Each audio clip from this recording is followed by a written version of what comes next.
Vamos a estudiar el movimiento compuesto en dos dimensiones, en este caso a lo largo y a lo alto del espacio. Un ejemplo sería el que estamos observando en el vídeo, que es el lanzamiento de una pelota de baloncesto a canasta. También puede ser el disparo de una flecha con un arco o el tiro a portería de una pelota de fútbol. Si analizamos la trayectoria que sigue la pelota de baloncesto, podemos ver que a lo largo del eje X la velocidad va a permanecer constante, no hay aceleración, sin embargo en el eje Y vamos a tener un movimiento rectilíneo uniformemente acelerado y en este caso la aceleración va a ser constante y conocida, puesto que va a ser la aceleración de la gravedad, que como sabemos es de menos 9,8 metros por segundo al cuadrado.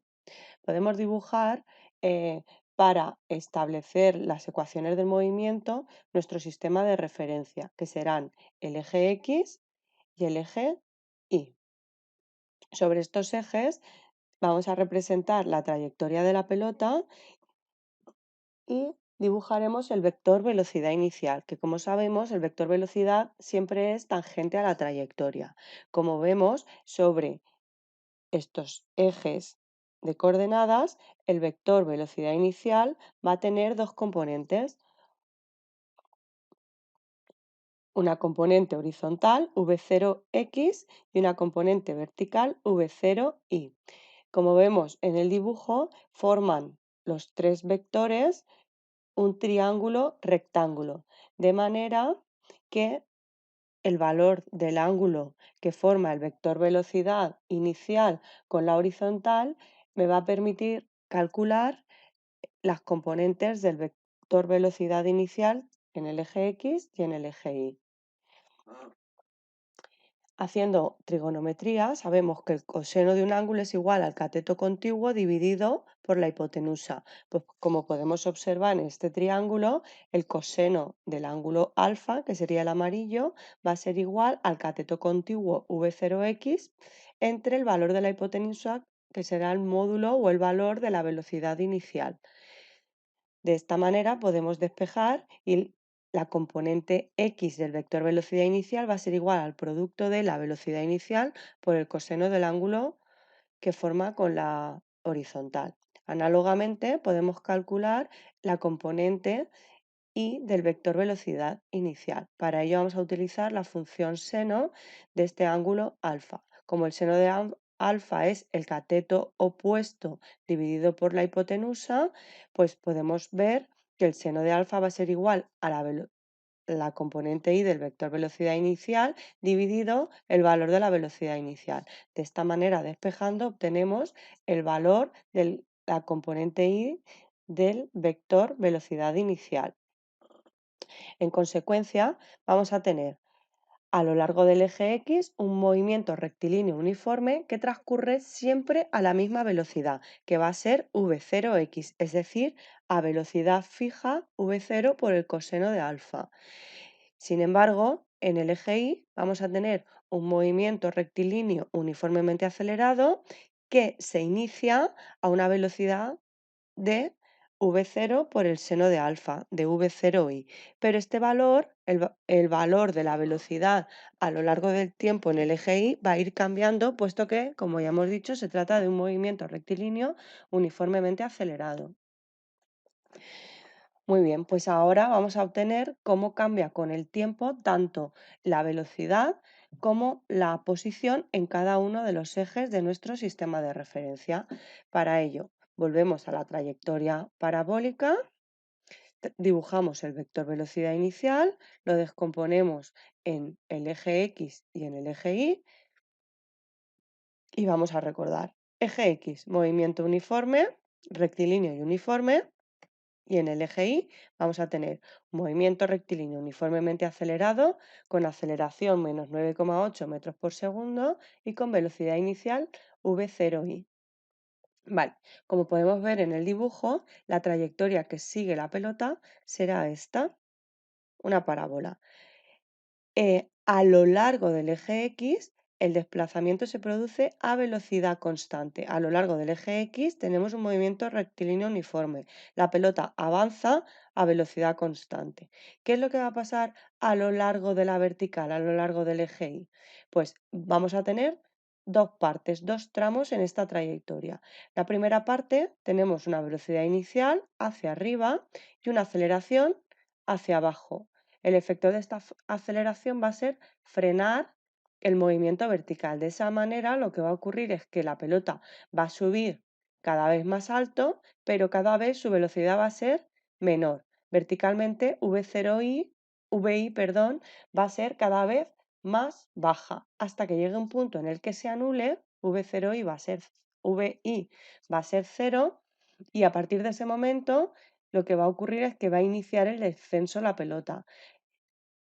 Y entonces vamos a tener un movimiento vertical todo hacia abajo. El valor de la velocidad a lo largo del eje Y va a ser cada vez de más grande y hacia abajo, es decir, negativo. Si recordamos las expresiones de la velocidad, sabemos que como en el eje X es constante, Vx, el valor de la velocidad en el eje X, va a ser siempre lo mismo y su valor va a ser lo mismo que valía inicialmente, es decir, V0 por coseno de alfa. Sin embargo, en el eje Y vamos a tener que el valor de la velocidad va a depender del tiempo. Y va a ser igual, como me dicen las ecuaciones del movimiento rectilíneo uniformemente acelerado, a velocidad inicial en el eje Y más aceleración por t menos t0. Lo normal es que el tiempo 0 sea 0. Sin embargo, he utilizado o he puesto la expresión completa. Si sustituyo v0i por v0 por seno de alfa, pues obtenemos la expresión de el valor de la componente y de la velocidad en función del tiempo. De forma análoga vamos a calcular o vamos a obtener la expresión de la coordenada X y la coordenada Y. Como tenemos un movimiento rectilíneo uniforme en el eje X, la posición va a ser igual, posición inicial más velocidad inicial por el tiempo. El único cambio es que ahora la velocidad es igual a V0 por coseno de alfa. Pues ponemos ese valor y ya está. En el eje Y, pues vamos a tener la expresión de la posición dada por la ecuación de posición del movimiento rectilíneo uniformemente acelerado. En consecuencia, tendremos que va a ser igual a la posición inicial más la velocidad inicial en el eje Y por el tiempo más un medio de g por t menos t0 elevado al cuadrado. Si sustituyo la velocidad inicial en I por V0 por seno de alfa, pues obtenemos esta expresión genérica, que aunque parezca muy farragosa, no lo es tanto porque al final todo esto van a ser números. Tendremos un ángulo, 30 grados, 45, el G es menos 9,8 y aproximadamente aquí podremos poner que esto es menos 4,9 y todo será más sencillo de lo que parece. Pues muy bien, teniendo en cuenta que tengo un movimiento en un plano, en este caso el plano es vertical, vamos a escribir estas ecuaciones en forma vectorial, es decir, vamos a obtener los vectores aceleración, velocidad y posición. El vector aceleración solamente tiene una componente que es vertical y hacia abajo, puesto que solamente actúa en el eje Y.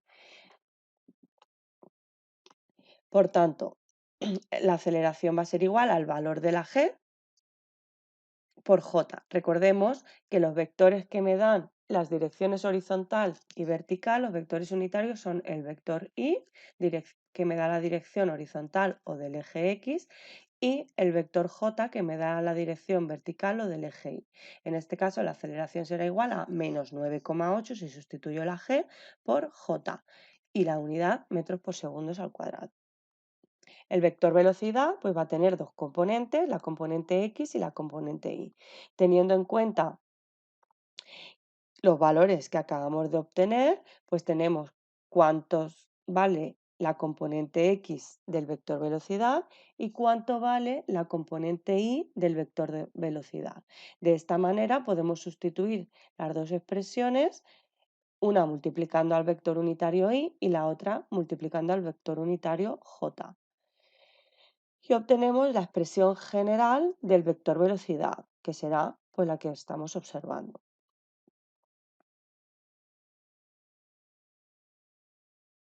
Y ya tenemos la expresión del vector aceleración, que es constante en el tiempo, la expresión del vector velocidad y nos falta la expresión del vector posición. El vector posición me dice dónde está la partícula en cada instante de tiempo, es decir, qué posición ocupa en la X y en la Y.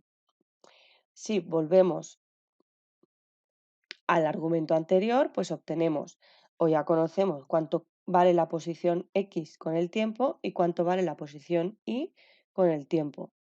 De esta manera, pues simplemente sustituyendo la X por su expresión en función del tiempo y la Y por su expresión en función del tiempo, obtenemos el vector posición de la partícula en un movimiento parabólico a lo largo del tiempo, a medida que transcurre el tiempo.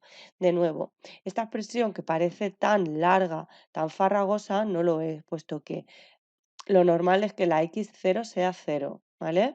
En este caso ya directamente he sustituido el tiempo cero por cero, puesto que si no, realmente la expresión daría un poco más de pánico. Vale, pues entonces, tres expresiones vectoriales, tres ecuaciones vectoriales que dependen de dos coordenadas y que cambian con el parámetro tiempo, con la variable física tiempo.